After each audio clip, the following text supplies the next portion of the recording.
March 11th, Gospel of St. Matthew, chapter 5, verses 17 to 19.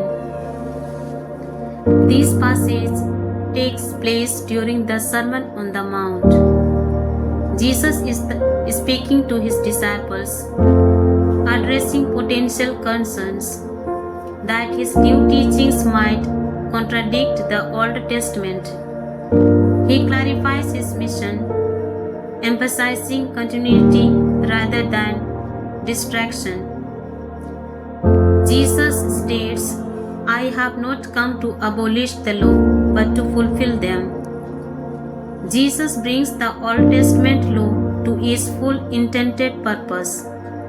The law was never meant to be a cold, rigid set of rules, but to guide to love God and neighbor. Jesus is the completion of those commandments. He is the ultimate expression of love and righteousness. Jesus states that not one dot, not one little stroke shall disappear from the law. This reinforces that God's moral law is timeless and essential. While Jesus frees us from the burden of ceremonial law, the core commandments rooted in love remain valid. The law helps us to understand the heart of God and the nature of sin. Jesus fulfilled the law by adding love to it, which was missing in the old law. Let us look into ourselves.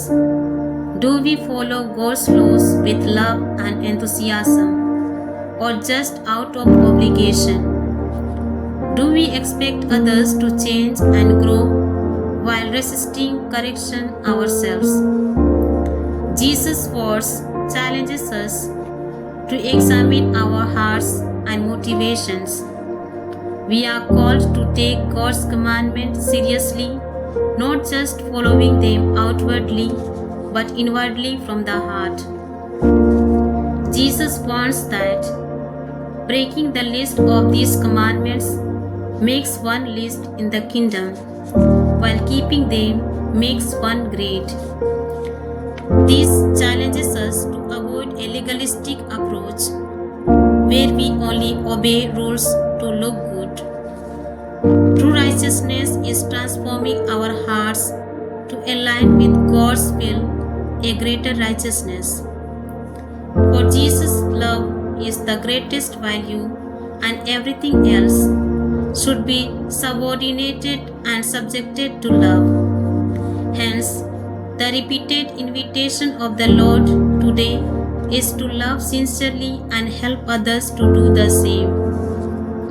Let us ask the grace to Jesus. Jesus, you come not to destroy the law, but to fulfill it by a perfect life of love. Help me to not merely follow rules, but to embrace the spirit of your law, which is love. Purify my heart, strengthen my commitment to your ways, and help my daily actions to bring honor to your name.